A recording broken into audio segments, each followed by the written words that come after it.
All right. Welcome, everyone. I'm John Warwick, the Executive Director of Hillel-FIU, and I'm honored to have you all join us today for this special program. I'd like to thank Hillel International and the Greater Miami Jewish Federation, and our co-sponsors, Stephen J. Green School of International and Public Affairs Holocaust and Genocide Studies Program, the Jewish Museum of Florida-FIU, and the Leo Martin Miami March of the Living. I'd also like to welcome Dean John Stack from SIPA. I'm happy to have him here. As a March of the Living alum, I wear my blue jacket today and march in spirit on Yom HaShoah in honor of the 6 million Jews who perished in the Holocaust as a result of the actions carried out by Nazi Germany and its collaborators. While we remember the lives lost, we also take this day to honor the survivors and heroes. They are the reason we as Jews are here today. In honor of this day, we would like to explore the value of memory. Elie Wiesel argues that we remember in order to make a difference. We listen to the stories of our past in order to bring about change and create a better future. We listen so that we can speak up. In the past year, more than 14,000 survivors living in Israel passed away. Another 31,000 survivors living in Israel are over the age of 90. The statistics around the world are similar. So it is on us, the audience, to not just listen, but to remember and then be the voice to ensure that never again means never again. With that, I'm proud to welcome survivor Aron Greenfield and his daughter, Nadine Greenfield-Binstock. Aron was born in Szczecin, Poland in 1926 and had just had his bar mitzvah when Nazis invaded Poland in September 1939. He survived 9 concentration camps and lost all but one sibling in his immediate family of 11. After being liberated at the very end of the war, he spent time in a displaced persons camp in Austria before making his way to the United States. Making a new life for himself in Massachusetts, he married his wife Martha, and they opened a children's clothing store 48 years ago, which they continue to run today. He is here today with his only daughter, Nadine Greenfield-Binstock, who has worked in the Jewish community for 25 years. She is currently the Managing Director of Leadership for the American Jewish Committee and oversees leadership development, the National Board, and Young Leadership, in addition to working on strategic planning and agenda setting for the organization. Before AJC, she worked on a Holocaust-related initiative in Poland, which he will speak about, and has led many groups to Poland and Israel. Nadine is an alumna of Brandeis University, Columbia University School of International and Public Affairs, Baltimore Hebrew College, and the Wexner Graduate Fellowship. She lives in the Washington, D.C. area with her husband and 3 children, some of them who are on this Zoom as well. Please welcome Aron and Nadine. Thank you. Thank you so much. Thanks, John. Thanks, Olga, and to everybody for having us, and our very special connection to Erica, who invited us. I don't know if people know her, but family friends. So it is such an honor and privilege to be here today with all of you. I'm going to start out, and then we'll shift to kind of an interview style with my dad. In my book, this is one of the greatest honors to be able to facilitate my dad telling his story. At the age of 95, he's still, or just about 95, I should say, not quite there, but in a couple months, hopefully, God willing. He still works every single day in the store he and my mom opened 48 years ago. But more important than that, his life's pride are a few things. One is, I guess I'll just say it, me, because I'm his only child. And of course, my husband and our 3 kids.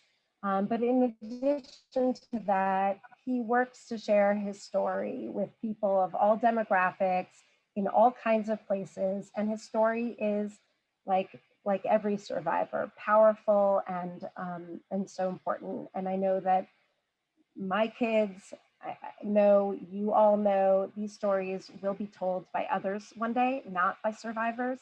And so that's why we're so passionate about sharing it firsthand as long as we possibly can. So thank you so much for being here. The way that we're going to do this is I'm going to go, I've put together a number of questions that I'm going to ask my dad, and he'll be able to highlight some of the moments throughout the Shoah, throughout the Holocaust. And I'll attempt to do that in a chronological order so that we can really paint a picture of his story. But of course, there's so much to say, so we may go back and forth. If there are questions, you can chat to John directly, since I won't really be able to follow along with the chat while we're doing this. So I assure you, first of all, before we jump in, no question is off the table. My dad is 100% willing, able, and wants to answer any of your questions, as difficult as they could be. So, Dad, are you ready? I'm ready. All right. Humor always adds a new dimension to these kinds of things. So, Dad, if you could tell us a little bit, before we really get into the heart of the Shoah piece, can you tell us a little bit about your family, where you grew up, and what kind of religious environment you came in, just for a couple minutes? Okay. All right. I come from a family of 9 children. And just to give you an idea, the only one survived is myself and my sister, which passed away in this country a few years ago. And I was in a concentration camp. Or let me start from the beginning of my life. At the age of 3, I had payas, and I remember that day, and I had like a lollipop in my mouth, and they brought me to the Jewish yeshiva or whatever, and I learned Hebrew school. And after that, I went to a public school. I only finished about 6 grades because I could have finished 7, but I was a very bad student the last couple of years because I was very angry about what's going to happen with us, and I just gave up. And so I remember my sister went to find out, and my mother went to find out how I did for the year. And I remember that she said to me that the teacher said, I gave him D's all the way because he deserved it, because I knew that he could have done A's instead. But I was a very angry man at the age of 10, 11, because of anti-Semitism. I couldn't care less about school. As a matter of fact, a small story, I had a friend of mine, his father was a shochet. You know what a shochet is? Somebody that you bring the chicken, what's that? It's a butcher. Yeah, butcher. Well, anyway, you brought the chicken to him and he did it. Anyway, so he and myself, at the age of 10 or 11, I don't remember exactly, we decided we had enough of Polish stuff. We took all the Polish schools, went near the ocean and buried them in the sand. And of course, we were punished for it, but that's another story. Anyway, let me just Dad, go. why don't you say a few words about your family, siblings? Yeah. Okay, the family. How many siblings were there, and religiously, how did you practice? Yeah. Okay. Okay. I come from a family of, as I said, of 9 children. I was born in Dukla, Poland, and we moved in. My family, my father was religious. He was a Baba Vachosit. I don't know if you know that means anything. And my mother wore a shaitel, you know, or you say the shaitel, you know what it means. A wig. In English, a wig. I mean, she was religious. And my brothers were also going to yeshiva. And then they slowly, at the of 1937, 38, decided to switch and become communistically and socialistically involved. And they, many of them escaped to Russia and survived in Siberia. And we waited and were taken on we wound up in a ghetto. And the children don't understand what a ghetto is. A ghetto is a horrible thing because they took a whole town of about 200 Jewish families only and stuck them into maybe 5 little houses we slept in, and we had to leave everything behind. And they told the Polish people, whoever is a collaborator, take whatever you want. And they checked if we had any money. They took everything away, and we walked to a ghetto in a countryside where they emptied a few of the country's what do you call it, houses, and stuffed in 4 or 5 families into one 5-room or 4-room place.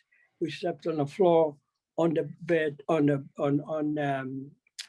tables, under the tables, in the bed. It was horrible.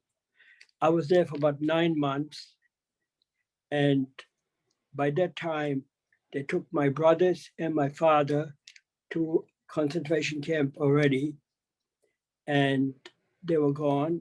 And I was the only one. The reason they didn't take me is because I was too young, and they put me to work.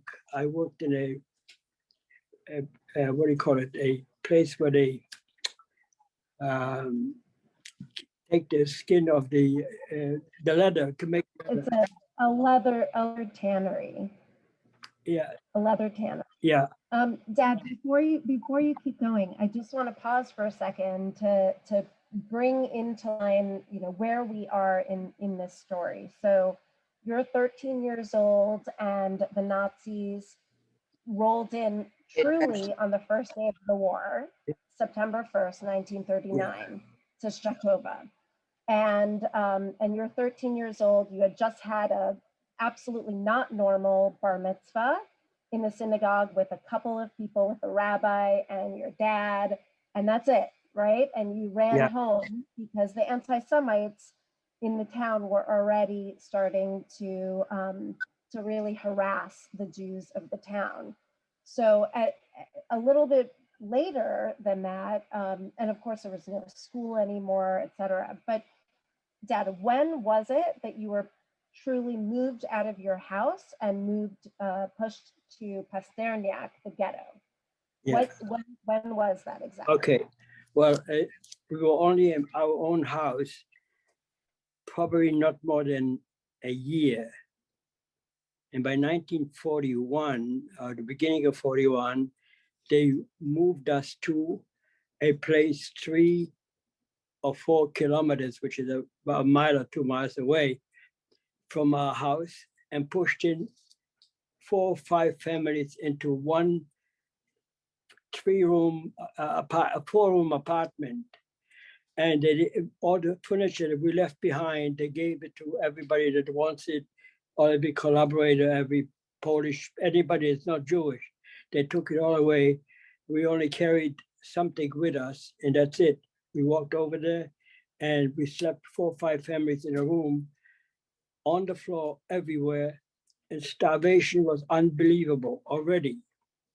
In supposedly the ghetto, that was worse than Warsaw ghetto or Lodz ghetto or anything, because there was no food, no nothing. And we, like I said, we slept on the floor, on the tables, on a chair. And then I worked in the ghetto. I worked in a what do you call it? The leather tannery. What is it? Tannery. Tannery, right. Mm-hmm. Anyway. So at this point, though, Dad, just to keep it going, because we have so much of the story to tell, you are the middle child of 9 children. So Right. You had 4 above you, 4 below you, and at this point, your parent, you said your dad and some of your brothers had already been taken to camps, to work camps. Later, you would have heard about them a little bit and what their destiny would be. But at this point, the selection came, right? There's Pasterniak was the ghetto. It's already May 1942. Let me just take it from there. See, by this time when we went to the ghetto, my 2 brothers and my 3 brothers were already in a camp. They didn't call it concentration camp, but it was already the same thing. and my father too. The only ones that were there is my sister, and my younger brothers and sisters. And they were from 5 years old up to about 13, which I was, 14. And then being there for about 9 months, I'm going to go forward, which is important. There was a selection day. I mean, what was in the ghetto, we were almost glad to go to concentration camp because the starvation was unbelievable. And I worked in a tannery, like I told you, and people were dying. And if they were dead, they just picked you up and set out, and they shot you to death, and that was the end of it. And while I was in the ghetto, myself and Michael Selinger, he still survived. He lives in Connecticut. We were hired to go to work in a tannery. I told you about that. And it was terrible work, and starvation was unbelievable. One day, I found myself, for some reason, either was because I spoke English German pretty well, and I said to somebody there, for some reason, they gave me a job in a bakery, and I found my way, and I stole bread and brought it home so we can somehow survive. I put my bread on a thing. I took a chance. I would have, if they found it, it would have shot me. But then came the selection. And the selection was very simple. You never knew when it was coming. I just want to go back to Shakova. While the first month in 1939, there was a boy, a friend of my brother's, a yeshiva bocher, and he, for some reason, bought coal to be warm in the winter, and from a Polish guy. And the Germans found out. They hung him, and I can still remember before they asked him, what you want to say before you die? And he said, Shema Israel, and so forth and so on. There was one, his name was Aron, Diamant, anyway. And now, just for the audience who might not all know, Shema Yisrael, what my dad is saying, is one of the most important prayers, spiritual prayer. That's right. Language, yeah. So it's basically declaring. It is declaring that God is the only God for us. Dad, I really want to be mindful of the time, so I'm sorry to the audience. I just have to move my dad along, but.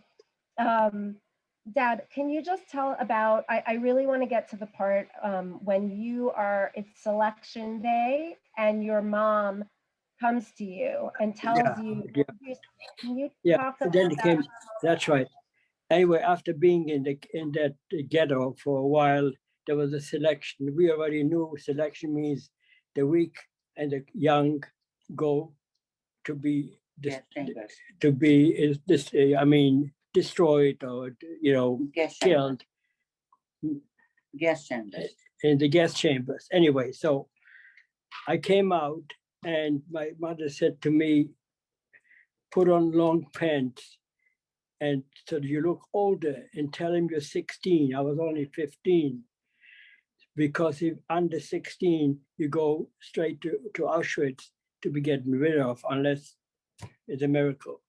So I told him I was 16, and they put me to the right. And my friend of mine standing next to me, his name was Aron Hashtakovich, or same name. He was thinner, and they didn't believe him. They told him, he says, you go to the left.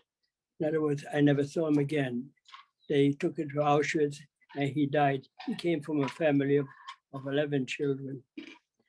And that was also the time when your siblings, the remaining siblings, your younger sisters and brothers were also taken at that time. Oh yeah, and of course, by that time, when the selection came and they told me to go to the right because I looked like I still had some life in me, all my brothers and sisters, all the way from age, my sister Deborah, I was 16, she was 14, and she was so innocent. We told her she was taller than I was. She was a beautiful blonde girl.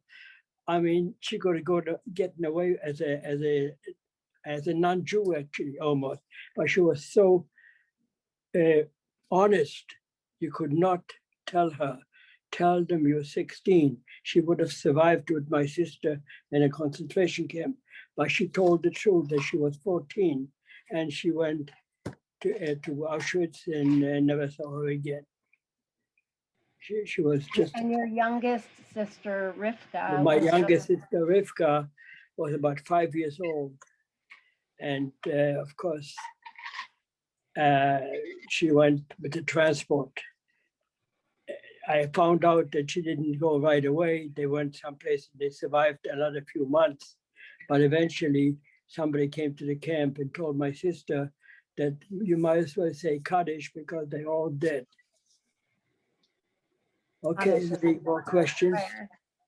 Okay, yeah, we're gonna move on. Dad, we said at the beginning that you're a survivor of 9 concentration camps, and a lot of people, rightly so, will hear that and just think, how is it possible? How is it possible that you went through 9 concentration camps?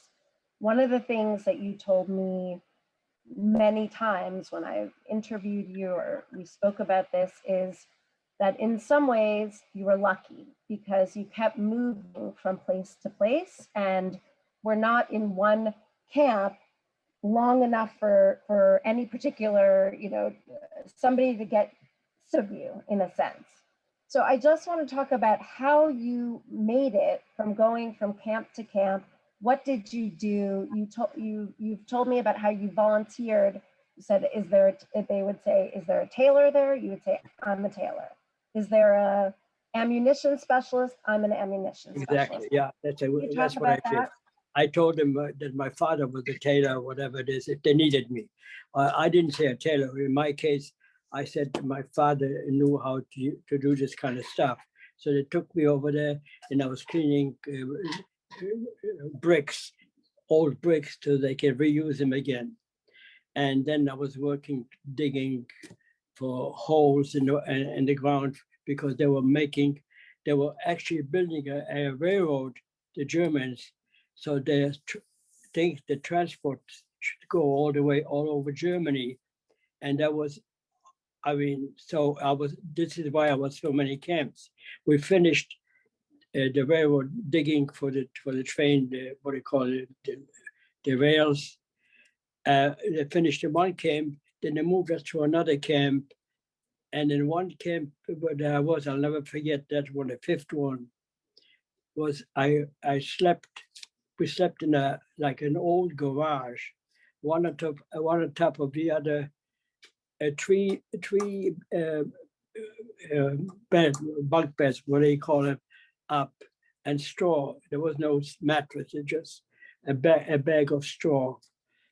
And one night, one of the kids evidently couldn't hold it and he urinated, and it showed on the ground. And they came to ask who did it. I didn't want it. I knew who did it. He was above me. And I said, I don't know. And everybody says, I don't know. 20 of us, about 15 kids got like 25 lashes on a bear behind with a whip. I was black and blue for many weeks after that. And you had to go back and go to work like nothing happened. I, in a way, suffered more than most concentration camp people because it's like you take somebody, you move him from one state, from one country to another, he doesn't know the language. Coming from one camp to another, you're always a recruit, somebody steals your bread, you don't know who to trust. And I used to hide my bread between my legs, practically tied up, so I could wake up so he wouldn't steal my bread. I don't understand if if an American child would understand what starvation is unbelievable. You just, you eat almost anything that's it's around. I was already, anyway, in one of the, by the way, I was in 9 camps, and two or three of them, I was together with my brothers. And one day they came into our camp. The camp was called Pinstock, 5, whatever. They called me out, and my brothers were with me too, the 2 brothers. They were in better shape than I was because I was already what they call in German, a Musulman. I mean, I was skin and bone, something that you see, hardly walking anymore. So they said, and they never told you where you're going. And they said, you're going to go on a train. And my brother started to cry because they figured I'm going to be disposed of. In the meantime, they sent me to another camp because the Germans were starting to lose the war a little bit in 42, 43, with this and that.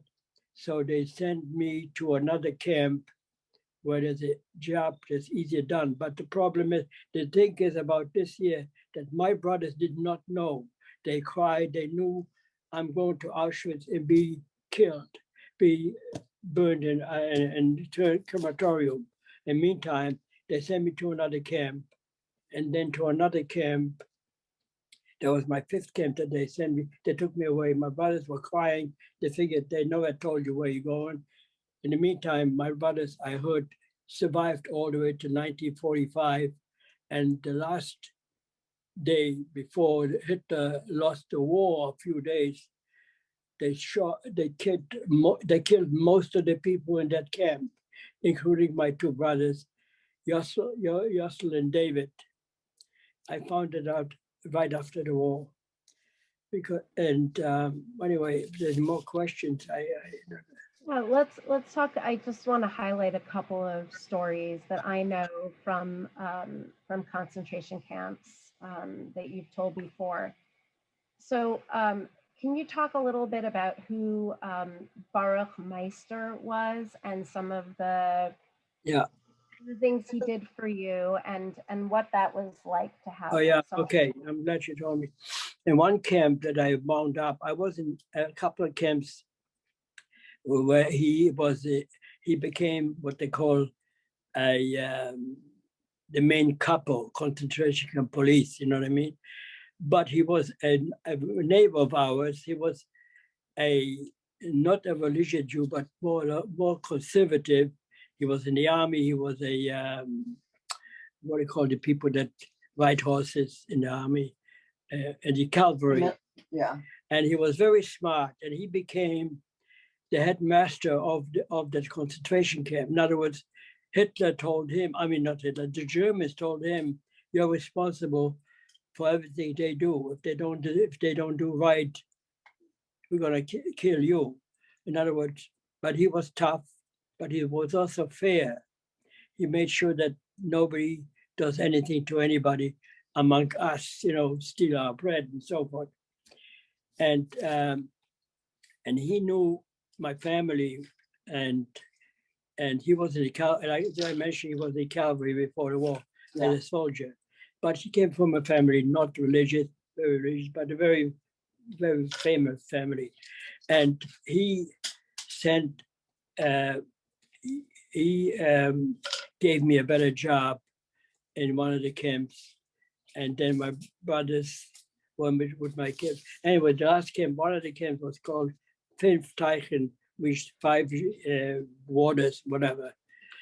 And in that camp, I was so weak already, I couldn't walk anymore. And in that camp, I found out my brothers were there too, and they were in better shape. And I remember the day when they said everybody out, and they took me out from the bunch of people, left, right. My brother started to cry, I'm going to Auschwitz because I was so weak already.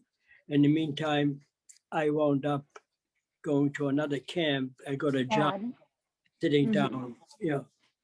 you mentioned this one a little bit, so I'm going to move on to the Görlitz. When you were in your last camp, there were a few things. Can you talk a little bit about what you had to do to make it at the end? You were Oh, really you on your mean my last. last camp, yeah. Yeah. I want to tell you about surviving. It also takes a little bit of brains too. And I spoke German pretty well, and I did something that I took a chance.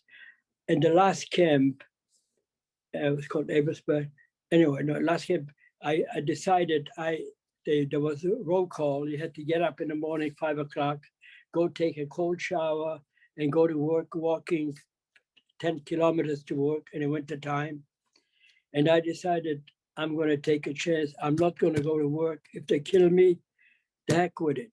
I went to see the infirmary, which you had a right to do it. They didn't want you if you're sick.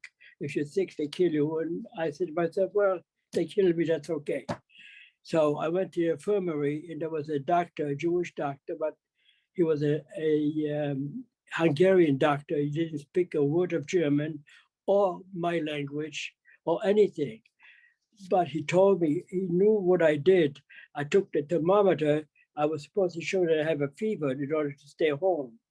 So I put the thermometer on, one that you put under the arm. That's all we use, not in the mouth.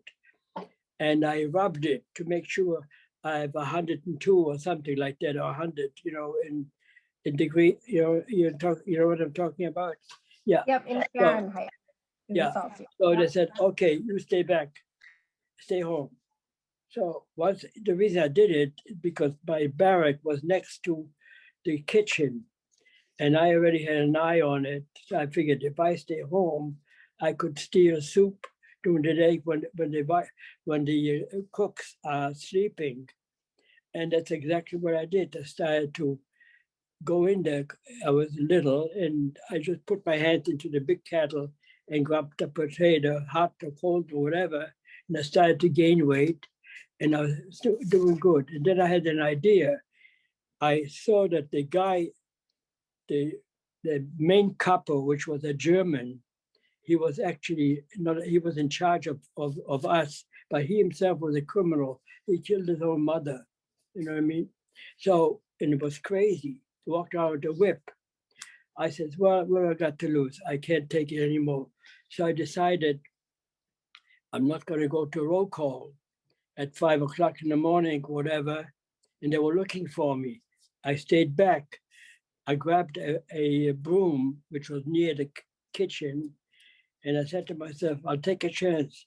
And I started to sweep the floor. I knew that the guy that was in charge, that was my last camp, that he's crazy. He's a maniac. He's nuts, but he doesn't know what he's doing. And I spoke German fluent. So he said to me, what are you doing here? So I said in German, I said, you told me to sweep the floor and so forth and so on. Why aren't you in line over there? No, I got to do this here. Mach schnell, work faster. And he took the whip, and a couple of times he hit me with it, and work faster. So I got myself a job, not going anymore 10 kilometers to work in the wintertime. So I started to, while the kitchen people, in the kitchen, they were sleeping at 11 o'clock before giving dinner, whoever was working in the camp, dinner, whatever you call it, dinner, a potato with water or whatever. So I got in there and stole potatoes and started to gain weight. And did I mention that I went to the doctor, I think I made the temperature, yeah. And I started to gain weight. And then I started to buy, took those potatoes and swapped them for cigarettes. And I don't smoke, but cigarettes I can put in my pocket and buy bread from an idiot that smokes. You know what I mean? He has to have it. So I started to run a business at my age. You know what I mean? This is how I survived. And this is very important because that, when I started to gain weight, I had soup, and I had bread, and I bought I spoke German, so the German guy said to me, I want you to clean my barrack. So there was butts, cigarette butts on the floor. I picked them all up and sold them for for bread or for cigarettes, especially bread, because I could hold on to it. No matter how old it is, people will eat it. So I started to gain weight, and this is why I survived. In my camp, getting away from the subject, the last camp, there were 900 people, no, about 2,000 people, and I think 900 survived. That's what I think. That's what it is. That was just Because, at pardon the me? very end. Mm. I think the part that makes that so difficult to hear is that it was really at the very, very end of the war, after Auschwitz had been liberated, after most of the camps had been liberated. My dad was still in concentration camp with this group, and they just killed everyone en masse, as many as they could, just in those last days. Dad, because we don't have so much time, Yeah. I want to leave time for questions. But can you just say a few words about the death march at the very end when you were liberated, and who liberated you and what happened at that moment? And then Okay. we'll move on to kind of questions, and we have a Yeah. little bit of slideshow to show. The last camp, it was the Russian front was nearby already on one side, and the American on the other, or the Allies on the other side, and they were squeezed already. So I was actually the last one to be liberated from the concentration camps, because I was liberated the 8th of May practically, when the war was over and the Germans escaped from the ones that were watching us, escaped, whatever, and the Russians liberated me. And I can tell you this much, that I enjoyed watching, because the Russians suffered from the Germans too. So they took those Germans that were giving us a hard time and made them clean the toilets with their bare hands. And they gave him, they used to take revenge, because I spoke to one of them, and he says, I'm taking revenge for my father. They killed him, and stuff like that. So I was liberated the last day of the war. And when I talk about Auschwitz, I says, my God, they were liberated in January, and I was liberated 8th of May, practically the last day. And those marches, because every time the Russian front came forward towards our camp, they took us out to save us, because they needed labor.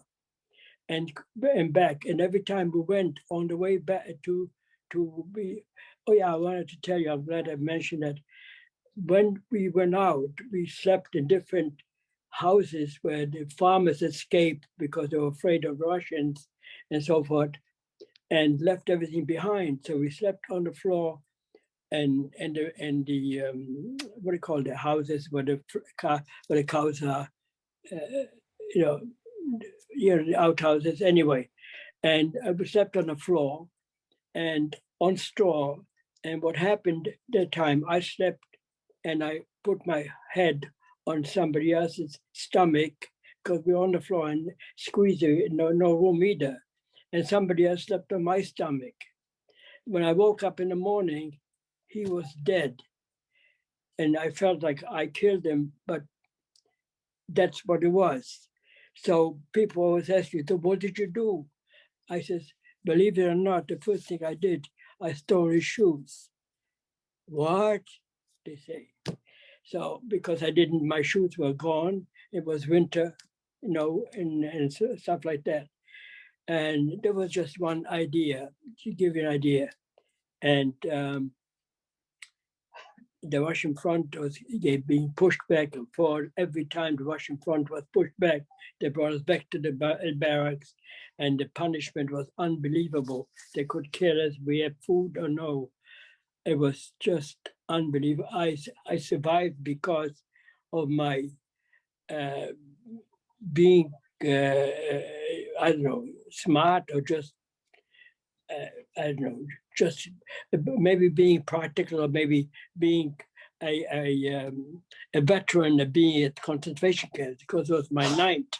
So I knew how to behave, how to survive. And that was all at the age of, what can I tell you? I was almost 19,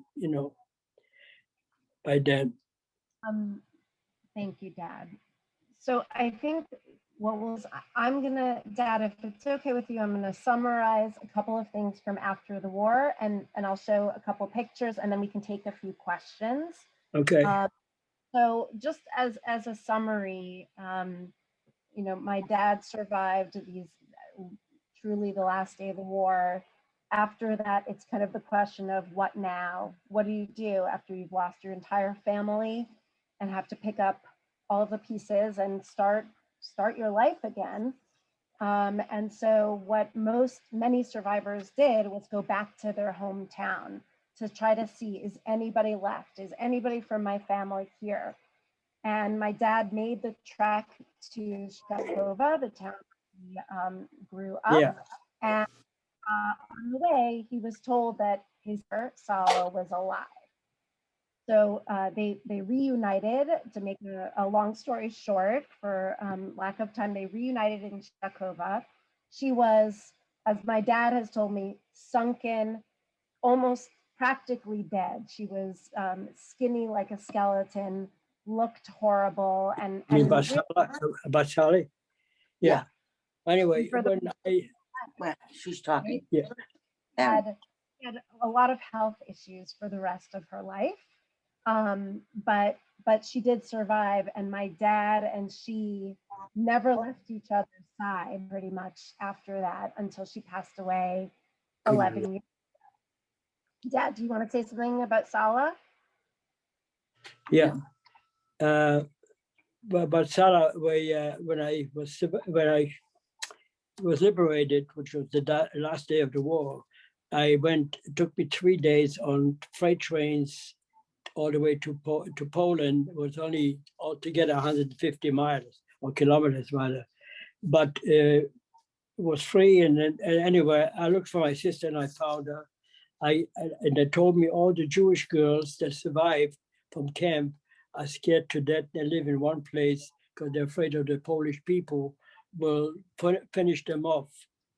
So much for being loyal to their country or whatever. Anyway, so I looked and somebody told me, your sister is there together with other girls because they're scared, so they all live together, and you can find her there. And she found out about an hour before I came that I was alive. And when I came in and I saw her, I couldn't believe it. I looked very good because at the last camp, I was gaining weight. I looked normal. I mean, like nothing happened. And here she is, no teeth because they knocked her teeth out. It's because she had gold teeth or silver teeth. They took it out for silver. No teeth. Her feet were bleeding, her legs completely, and the stomach was like swollen. I don't know what it was. I saw her. I couldn't believe it. That it's her. She was a very good-looking woman, because I knew her when she was normal. I mean, she was tall and everything else. She saw me and she says, "Oh my God." She couldn't believe I haven't changed, in other words, because I gained all that weight back and I was in good shape and so forth. And from that time on, we found that we were not wanted in Poland either. The communists or no communists. Guy that you broke the guy that you broke the guitar on. Oh, I don't remember that. Oh. The story when you went back to your home, when you went back to your house in Shakova, and you were in the town, there was a lot of people were saying, "Get out! Jews go to Palestine. Jews go away." and they didn't, you were not able to, restart your life there. So you went to displaced persons camp, right? A Mhm. DP camp in Austria. I can't understand. You went to a DP camp in Austria with your sister, and Yeah, and yeah, we want.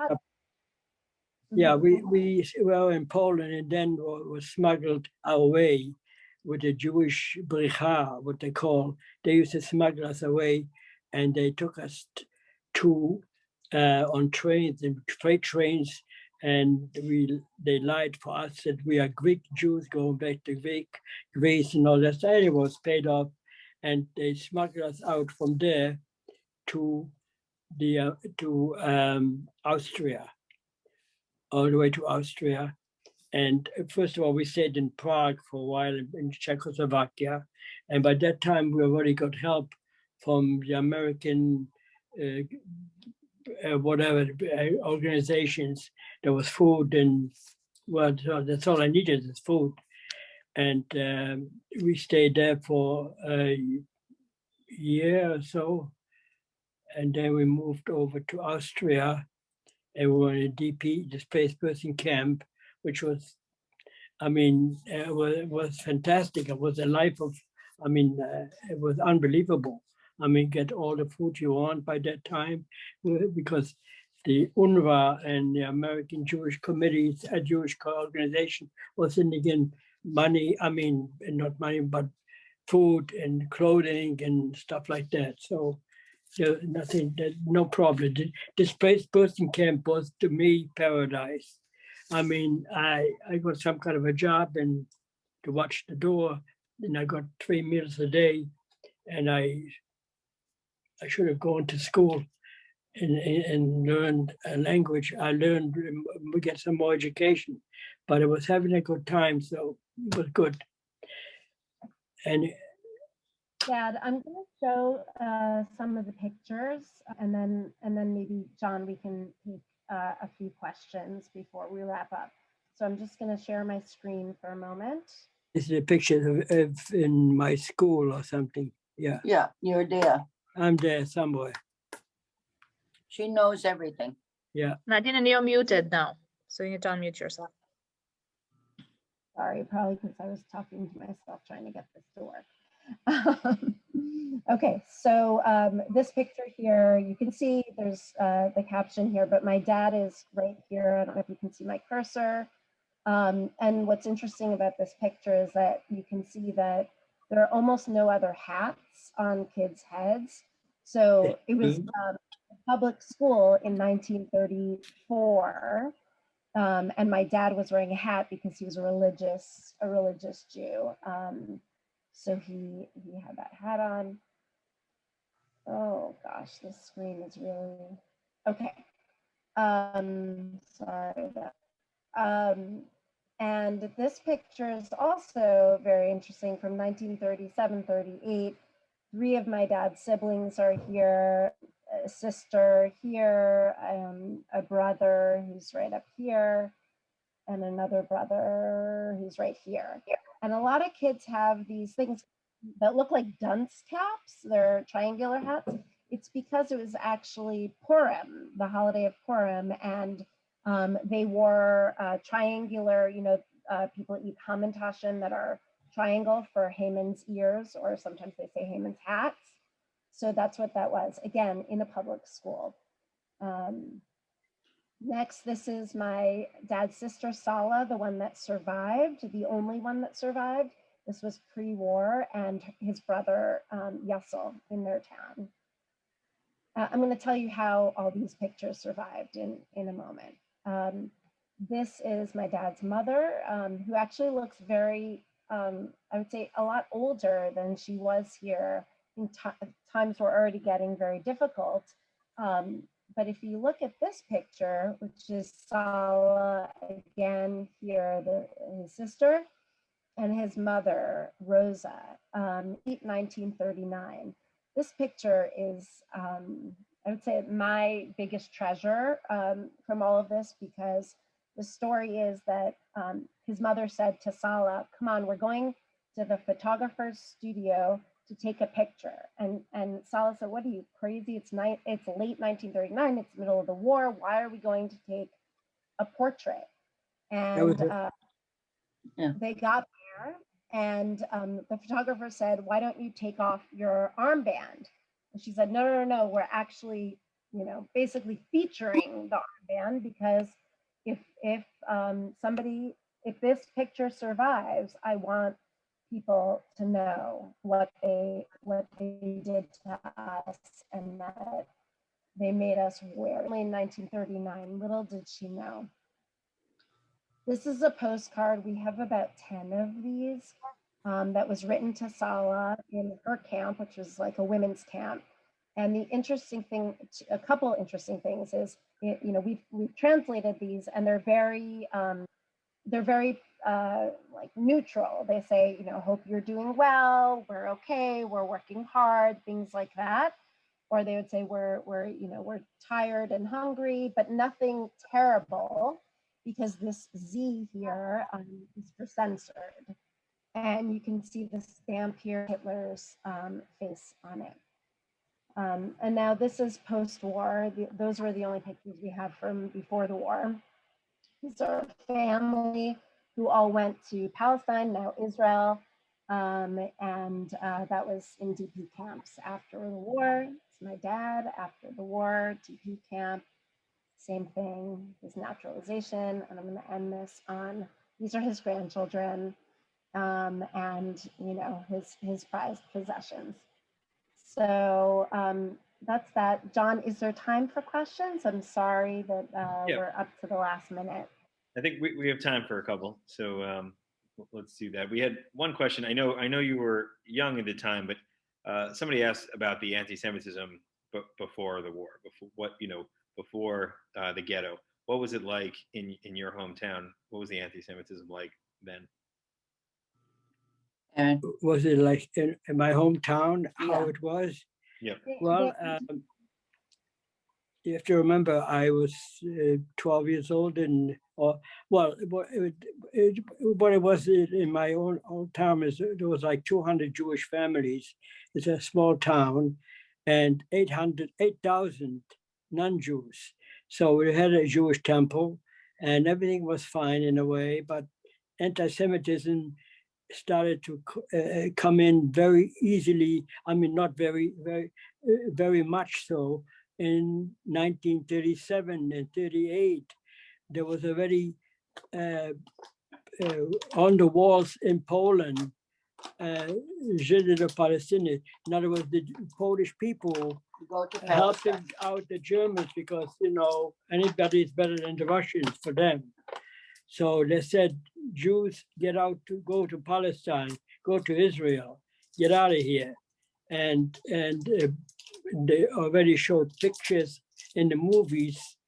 I remember I snuck in, there was a movie, I was young, but I knew how to, that movie was like almost outside. So I found a way to look to see what they're showing. And they showed a movie to non-Jews. Jews were not allowed anymore, because the ghetto, and not the ghetto, the anti-Semitism just was bad. Showed already a Jew with a beard is grabbing a beautiful little white, definitely white, German blonde girl, and he's killing her.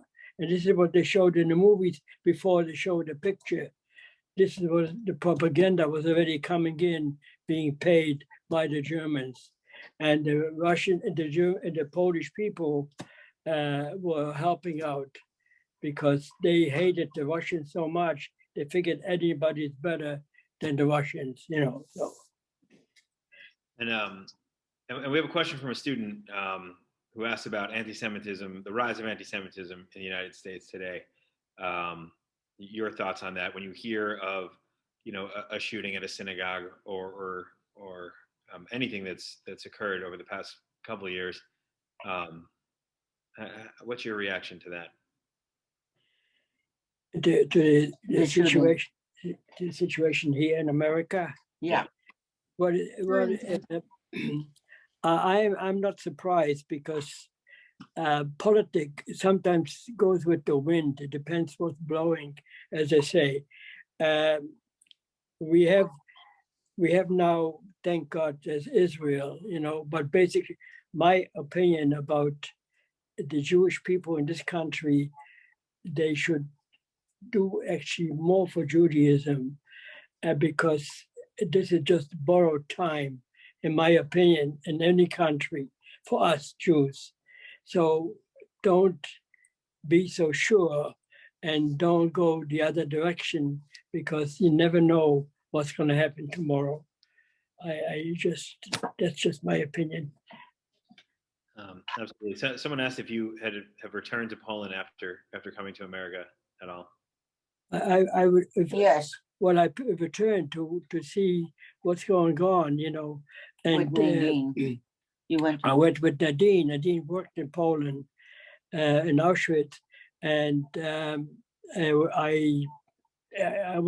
I saw neighbors that lived not too far from my house, in my house, which was already destroyed.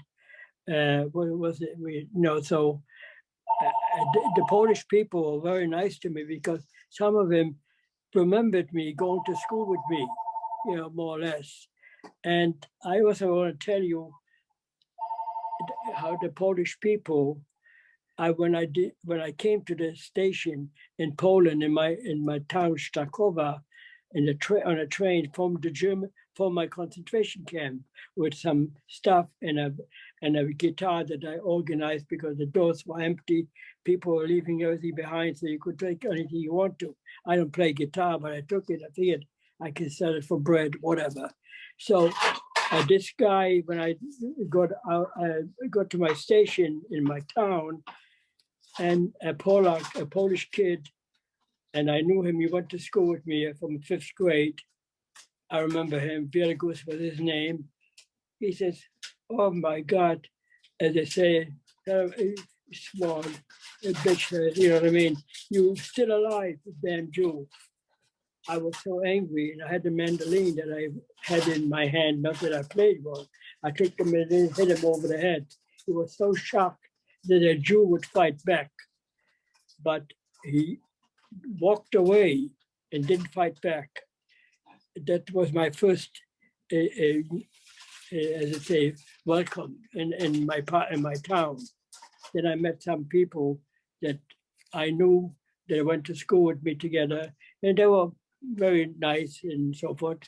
They learned me, they were pretty educated, and many of them helped because, as a matter of fact, one of them drove me from Stakowa to Krakow so I can to see my daughter. She was already working there, So no, that was the second time when I went there. Anyway, but otherwise, and I'm going to put it this way too about Poland.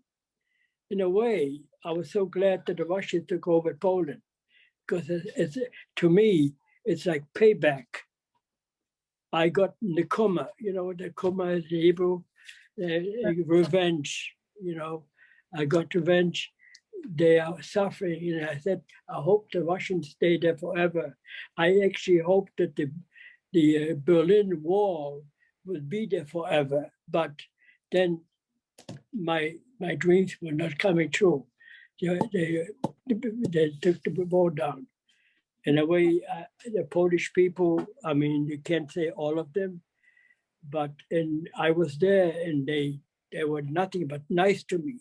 But when I walked down the street and they saw the way I was dressed, Żydzi, Polish Jews are working here. And I said to myself, I'm dead, and it was just, but no, let me put it this way to you. I'm so glad that the Russians took over Poland and they stayed there for such a long time. It's payback. That's all I can tell you. Don, I would just add to the question about has he been back to Poland, that he mentioned that I was living in Poland, it's true, doing a project on creating a center actually for Jewish, for visitors from around the world to bring name and face to the piles of glasses or shoes that you see at out. but more than that, I had done a lot of research and had interviewed my dad, and I really always had this deep need to know more about my past, because I had never had grandparents. I never had all those aunts and uncles I would have had. I just never had any of that. So I had this deep wish. So I asked him if he would go with me to Poland. I had already been twice. He said no. So we continued interviewing, and eventually I asked him, what does your house look like? What is this? And he said, well, when we go, I'll show you. And I said, oh, this is my inn. I went to the town of Szczekova. I lived with a non-Jewish Polish woman for a few weeks by myself. This 21-year-old I was, Jewish girl, like by herself in the middle of Szczekova. They didn't have phones at the time. This was 1995. I went to the next town over that did have phones, and I called my dad and I said, I'm sleeping in a house next to your childhood home, which is still up, and it was really in horrible shape. Nobody was living there, but it was still there. And he said, okay, I'll get on a plane.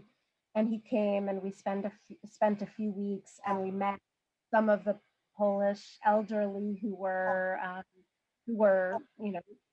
had been adults when my dad was there, remembered my dad's family.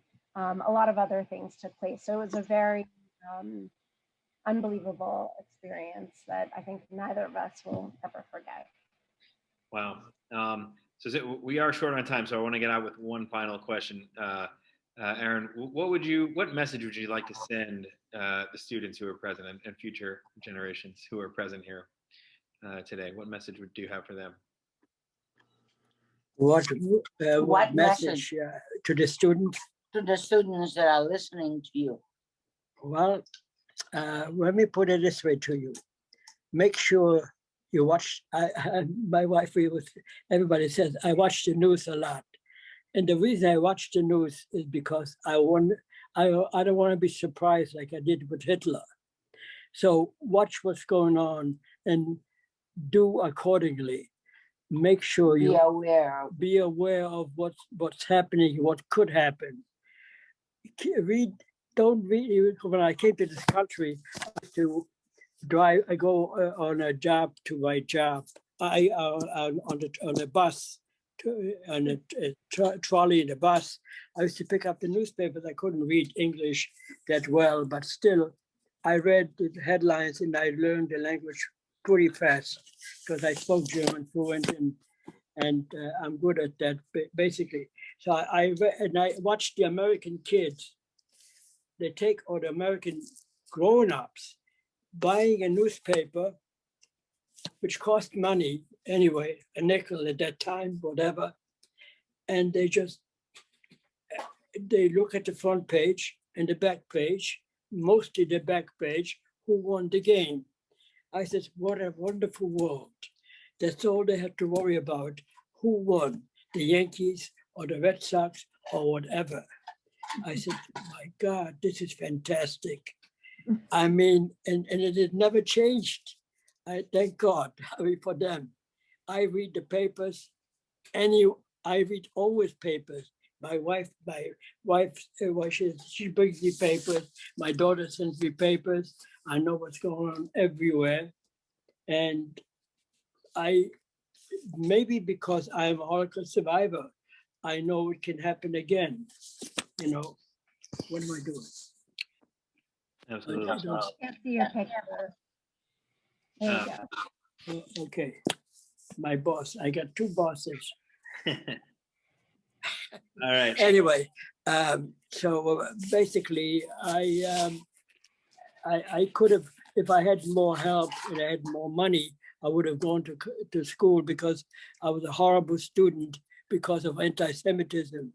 And that's why my teacher gave me nothing but D's and he told my mother, he says, I gave it to him because he deserved for not doing his job, because I know he's better than that. So I could say I was a dropout, nobody. Right. I That's think you got And I married a dropout. And when I went over here, went to school at night, and the kids that were dropouts from school, I forgot what they called them at night, and they were playing games, and I was watching, trying to learn. So the teacher, she was Jewish, she says, "There's no place here for you. These are lost kids. Forget it. They are not your type. Go home." And she gave me an A. You passed this. You passed. Go ahead. Here's your. So I have a diploma. I have a diploma that I passed. So I went a couple of schools, and that's it. So anyway, I wish I had, easier. If my brothers, somebody would to help, I would have gone maybe to school over here, go to college, and But instead, I started to be a salesman. I found a job. And, I've got to tell you a little bit so you get an idea who I am. Dad, you have to. When I came here. Nadine is talking. Yeah. I just want to tell you, I think they want to wrap up. So hold on a second. You're not loud enough. They have to wrap up. So finish your story because they need to finish. Okay. We can't hear you. She can't hear All me. right, well, We can't hear her. We can't hear you. All right. Well, All right. we may have to end it there. Yeah. It seems like a good place to end. Aron, Nadine, I want to thank you so much.